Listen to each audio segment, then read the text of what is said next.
विवेक, बेटा पढ़ाई छोड़ दे, तेरे पापा की अब काम करने की हालत नहीं रही है। ये कहते कहते विवेक की माँ की आंखों से आंसू बह निकले। उन भीगे हुए आंसू को देखकर विवेक का दिल जैसे टूट सा गया था। मन ही मन वो गहरी उदासी में डूब गया।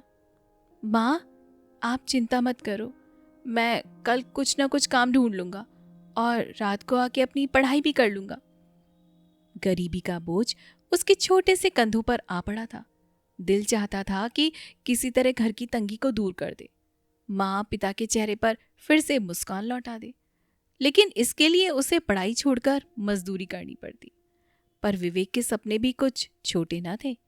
एक छोटे से गांव और बेहद साधारण परिवार में पला बड़ा विवेक अपने भीतर आसमान छूने का जुनून रखता था। उसका सपना था एक दिन बहुत बड़ा वैज्ञानिक बनने का। अगली सुबह विवेक अभी ठीक से नींद में से उठा भी नहीं था कि उसके पिता ने उसे आवाज दी। विवेक बेटा, मैंने तेरे लिए काम की बात कर ली है, लालू साहूकार के यहाँ पर। आज से वहीं पर काम करना। बेटा, तूने हमारे घर की हालत देखी है ना? पिता की आवाज में लाचारी थी। विवेक चुपचाप उनकी ओर देखता रहा, फिर धीरे से बोला, जी बाबूजी, मैं चला जाता हूं। दिल भारी था, लेकिन कदम आगे बढ़ गए।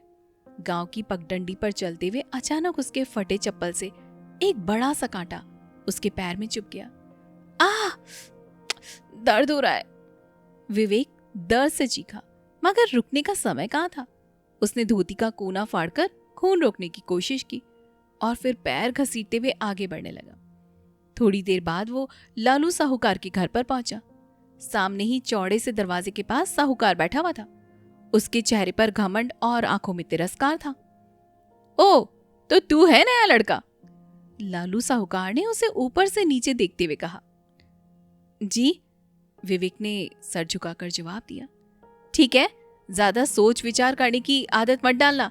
यहाँ काम करने आया है तो काम ही करना। सुबह से शाम तक खेतों में और गोदाम में सब देखना पड़ेगा, समझ गया? विवेक ने बिना कुछ कहे सर हिलाया और काम में लग गया। इसी तरह से दिन बीतने लगे। लालू साहूकार के घर खेतों में मेहनत, गोदाम की बोरियां ढूंढना और छोटे छोटे काम करते हुए विवेक के हाथ में छाले पड़ने लगे। पैर में घाव गहरे होने लगे। लेकिन एक दिन उसकी 12वीं का रिजल्ट आया। वो बहुत अच्छे नंबरों से पास हुआ था। वो रिजल्ट हाथ में थामे वो सीधे घर पर भागा।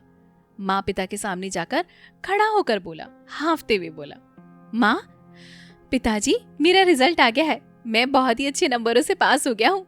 अब मुझे बड़े कॉलेज में दाखिला लेना होगा। उसकी आंखों में चमक थी, लेकिन अगले ही पल पिता की आंखें भर आई।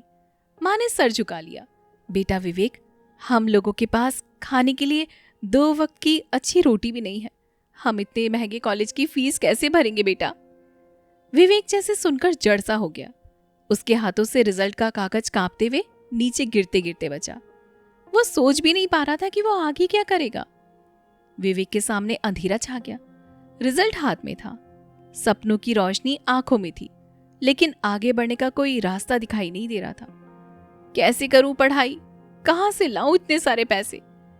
यही सवाल हर रात उसे सोने नहीं देता था। उधर घर की हालत और भी ज्यादा बिगड़ने लगी। पिता का स्वास्थ्य और भी ज्यादा गिर चुका था। माँ रोज आंसू छुपाकर रोटियां सेकती थी और छोटे भाई बहनों की भूख विवेक के सीने को और भी ज्यादा बोझिल कर देती थी। अब तो विवेक सुबह सुबह अखबार भी बांटने लगा था।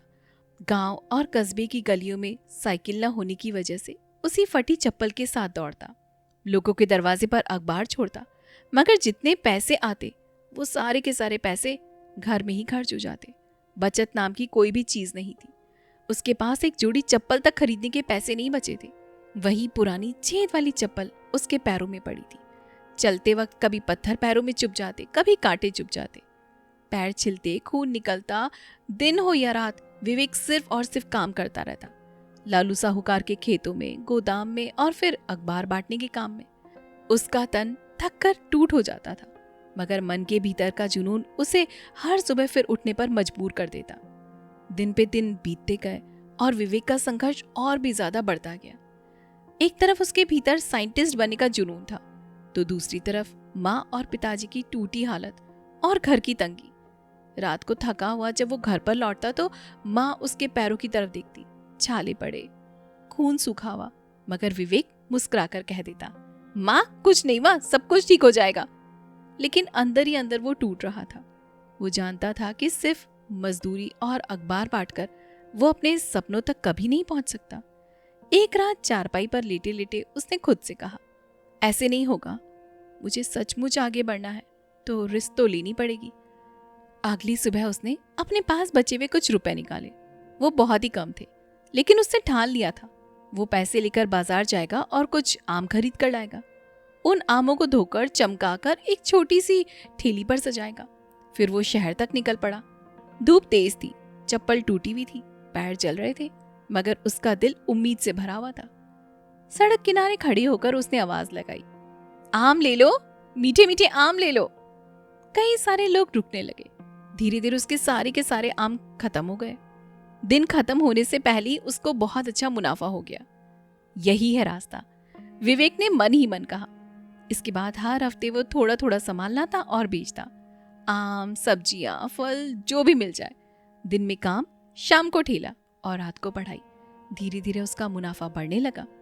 अब उसके घर के हालात भी सुधरने लगे थे। माँ की आंखों में आंसू कम होने लगे थे। पिता के चेहरे पर थोड़ी सी राहत की लकीरें भी दिखने लगी थी। और सबसे बड़ी बात, वो पैसा जोड़ने लगा था। और यही काम करते करते विवेक को 2 साल बीत गए, जो उसकी जिंदगी के सबसे संघर्ष भरे साल थे। पर उसकी 2 साल की मेहनत रंग लेकर आई। भले ही वो एडमिशन लेने से 2 साल पीछे हट चुका था, पर उसके हौसले अब भी पहले के जैसे ही थे। और फिर विवेक की जिंदगी में वो दिन भी आ गया। उसने अपने पसंदीदा कॉलेज में एडमिशन करवा लिया, फीस जमा की, और उस दिन उसकी आंखों में आंसू थे। आंसू दुख के नहीं, लेकिन खुशी के आंसू थे।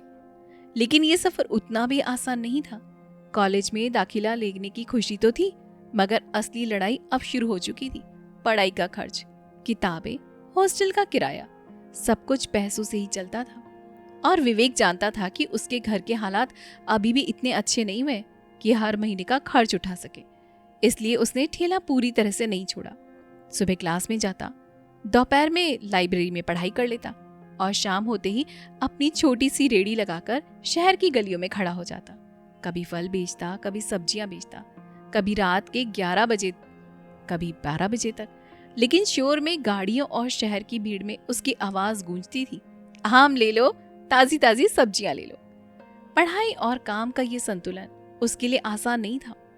कई बार भूख से पेट जलता, कई बार नींद से आंखें बंद होती, लेकिन वो हार मानने से इनकार कर देता। लगातार अगले और 2 साल तक उसने यही किया।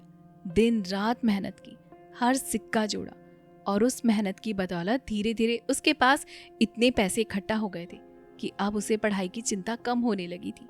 इन 2 सालों ने विवेक को थका जरूर से दिया था, मगर मजबूत भी बना दिया था। वो समझ चुका था, सपने पूरे करने के लिए सिर्फ मेहनत नहीं, बल्कि धैर्य और हिम्मत भी चाहिए होती है। तो क्या लगता है आपको, विवेक अपने सपनों को पूरा कर पाएगा? उसकी मेहनत और संघर्ष उसे शिखर तक लेकर जाएंगे? हमें कमेंट बॉक्स में जरूर से बताइएगा, हम इंतजार करेंगे।